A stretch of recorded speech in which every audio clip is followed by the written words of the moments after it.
periodic brake checks. Yes, indeedy. We're going to be doing a bit of road work on this one on Monday. So, as I've not done any periodic brake checks on this one yet, let's do some. What should we do? Start at the front? Yeah, so if you're riding around on salty roads, which I'm not, I'm riding around on dirty ones, but anyway, it's the same thing. If you're riding around on salty roads, you want to be checking your calipers on a frequent basis. Make sure they're not seizing up.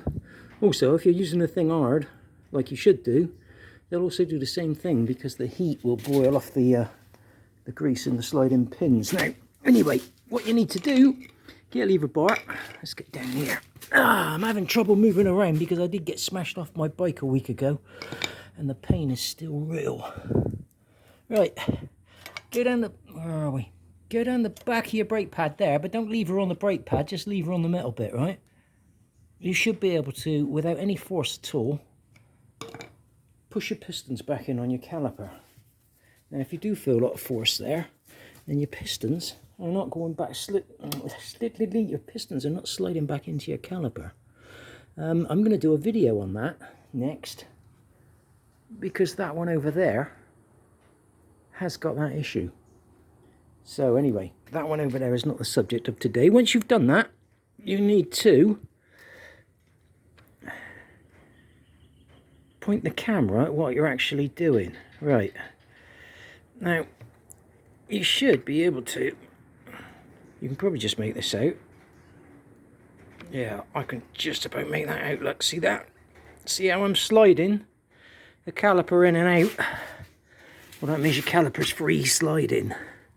If it's not free sliding, you've got to take it off.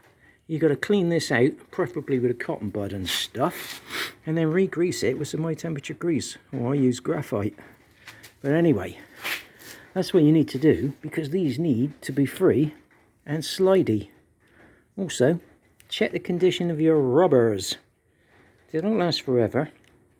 And around about 2012 and all that lot, if they're still original, they should be rotten by now.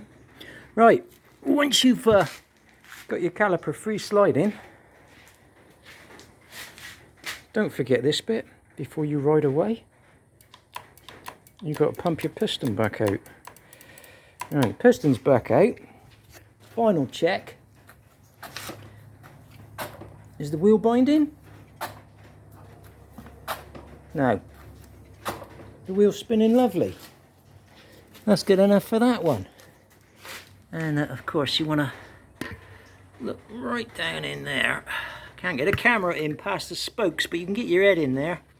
If you look right down in there, you can see the condition of your pads. Now, up the rear, it's easier to see these back here. Oh, same problem. Can't get a camera right in. There he goes. Right, try and make out the thickness of that pad. Yeah, that's about, oh, I know, 7, 8 mil. And then just have a look at the thickness of this one. It's about 5. Now they should wear exactly the same. This piston side one has worn more. Why has he worn more? He's worn more because the caliper is not freely sliding. Well, let's just push the piston back, look. See? So the piston's free because I managed to pull it back really easy.